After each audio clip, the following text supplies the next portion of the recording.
मीना का छोले भटूरे का ठेला था। उसका ठेला बहुत ही अच्छा चलता था। इसे देख कालू ने भी उसी के बगल में अपना भी एक छोले भटूरे का ठेला खोल लिया था। आओ आओ पक्षियों, कालू के स्वादिष्ट छोले भटूरे खाओ। जो एक बार खाएगा वो बार बार आएगा।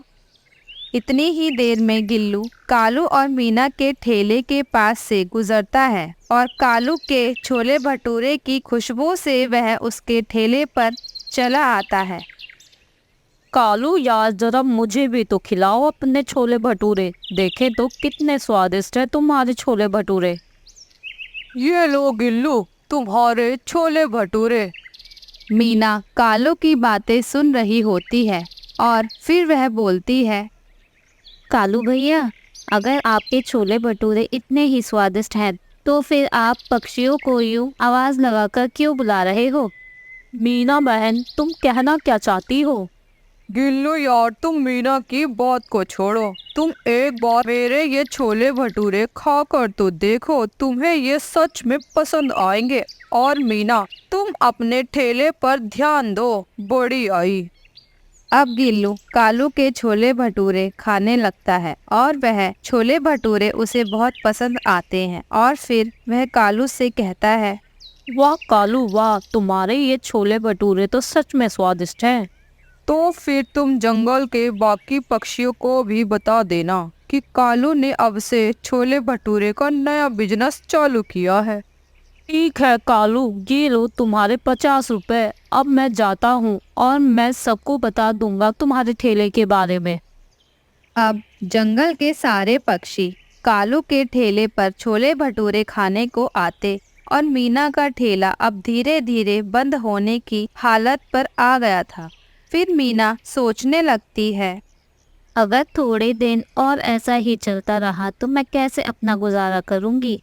मुझे अब कुछ अलग करना होगा ताकि जंगल के पक्षी मेरे ठेले पर भी आने लगे। मीना इस तरह सोचने लगती है कि तभी उसके दिमाग में गोलगप्पे बेचने का आइडिया आता है। हाँ, यही ठीक रहेगा। मैं अब से गोलगप्पे ही बेचूंगी। गोलगप्पे तो सभी को पसंद होते हैं। क्या हुआ मीना, अब तुम अपना ठेला बंद करने का सोच रही हो क्या? क्योंकि मेरे छोले भटूरे के आगे तुम्हारे छोले भटूरे कोई नहीं खाएगा। कोई बात नहीं कालू भैया, आप अपने ठेले पर ध्यान दो। आपको मेरी चिंता करने की कोई ज़रूरत नहीं। शाम हो जाती है और मीना गोलगप्पे बनाने का सारा सामान ले आती है और अगले दिन मीना ठेले से छोले भटूरे का बोर्ड हटाकर गोलगप्पे का बोर्ड लगा देती है। और मीना के गोलगप्पे देख जंगल के पक्षी बहुत खुश हो जाते हैं और टीटू लूसी वहाँ आ जाते हैं। ये देखो लूसी, मीना ने अब गोलगप्पे का ठेला लगाया है। मैं तो आज गोलगप्पे ही खाऊंगा। बहुत समय हो गया है गोलगप्पे खाए। हाँ टीटू, गोलगप्पे तो मेरे भी फेवरेट हैं, लेकिन मुझे छोले भटूरे भी बहुत पसंद हैं। पर कोई बात नहीं, आज मीना के गोलगप्पे ही खाते हैं। तो फिर चलो मीना के ठेले पर। वह दोनों मीना के ठेले पर गोलगप्पे खाने चले जाते हैं और कालू उन्हें देखता ही रह जाता है। अरे लूसी, टीटू, तुम आज मेरे बनाए छोले भटूरे नहीं खाओगे क्या? नहीं कालू भैया, आज हम गोलगप्पे ही खाएंगे। मीना, हमें अपने गोलगप्पे तो खिलाओ। लूसी, टीटू, ये लो 10 रुपए के 10 गोलगप्पे। एक बार खाकर तो देखो और फिर मुझे बताओ कि कैसे हैं। मीना अब टीटू और लूसी को गोलगप्पे दे देती है और टीटू और लूसी वो गोलगप्पे खाकर बहुत खुश हो जाते हैं और फिर मीना से कहते हैं, वाह मीना वाह, तुम्हारे गोलगप्पे का तो जवाब नहीं। अब से हम तो रोज ही तुम्हारे गोलगप्पे खाने आएंगे और हम जंगल के बाकी पक्षियों को तुम्हारे ठेले के गोलगप्पे के बारे में बता देंगे। आगे कहानी देखने के लिए चैनल को सब्सक्राइब करें। इस तरह मीना का ठेला अब कालू से भी अच्छा चलने लगा था और जंगल के सभी पक्षी कालू के पास कम जाते और मीना के पास ज़्यादा आया करते। ये देख कालू मीना से चिढ़ जाता है और मन में सोचता है, ये छोटी सी चिड़िया के गोलगप्पे का ठेला तो कुछ ज्यादा ही अच्छा चल रहा है। इसकी वजह से तो मेरा धंधा चौपट हो जाएगा। मुझे कुछ तो करना पड़ेगा। फिर कालू कोई तरकीब सोचने लगता है। ऐसा भी करूँगा मैं। रात हो जाती है और कालू उड़ता उड़ता मीना के घर पहुंच जाता है और मीना के घर की खिड़की से छिपकर मीना के गोलगप्पे की रेसिपी देखने लगता है और मीना कालू को शीशे से खिड़की के पीछे छिपा हुआ देख लेती है और मीना कहती है, अच्छा, तो ये कालू का बच्चा इस बार फिर से मेरी गोलगप्पे की रेसिपी चुराने आ गया। इस बार तो मैं इसे मजा चखा कर ही रहूंगी। मीना कालू को सबक सिखाने के लिए गोलगप्पे के पानी में सारे मसाले गलत गलत डाल देती है और कालू ये सब देख रहा था और फिर मीना बोलती है, चलो बन गया गोलगप्पे का पानी, अब मैं सो जाती हूँ।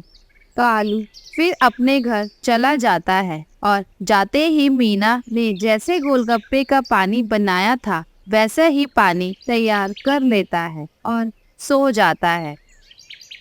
सुबह हो जाती है।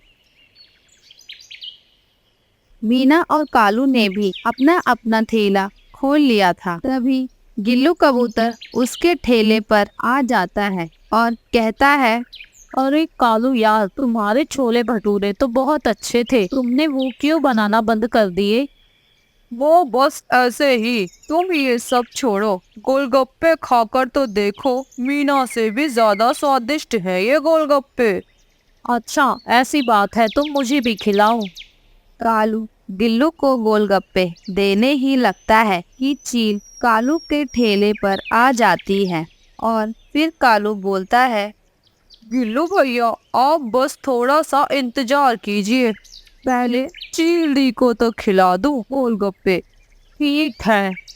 कालू बड़े ही खुशी से चील को गोलगप्पे की एक प्लेट बनाकर दे देता है।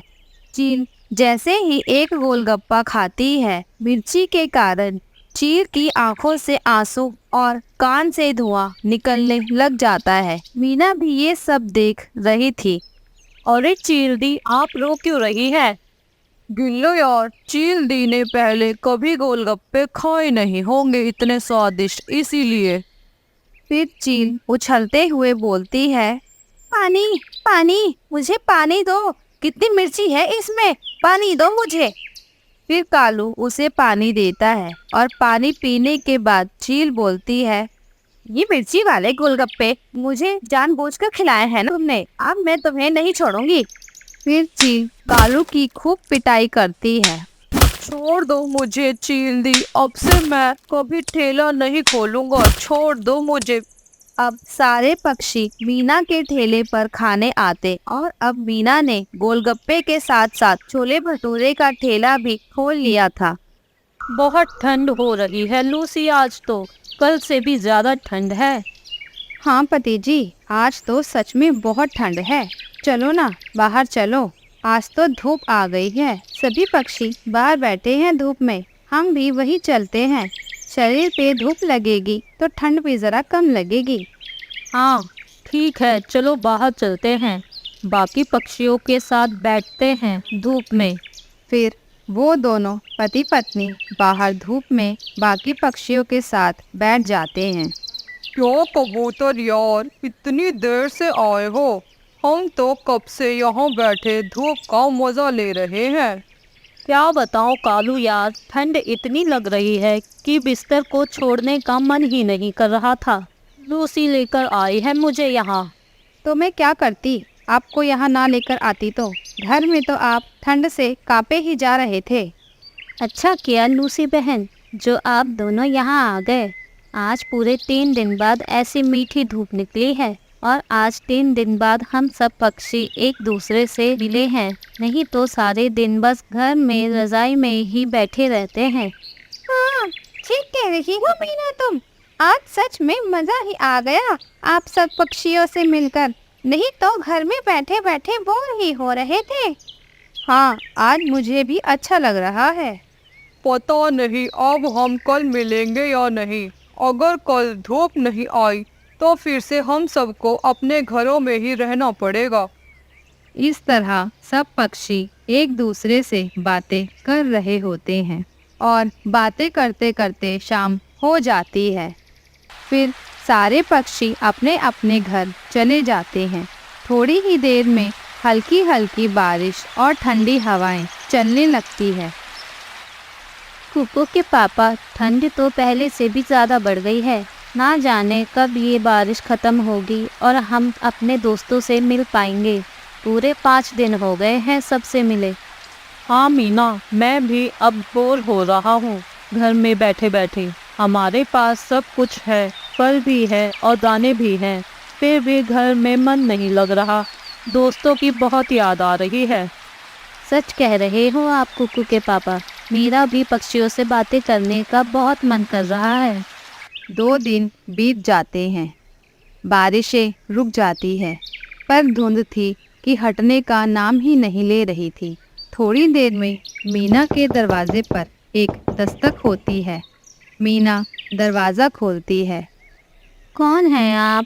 आपको पहले तो कभी नहीं देखा इस जंगल में। मैं कुरियर बॉय हूँ। आपका कुरियर लेकर आया हूँ सागर वाले जंगल से।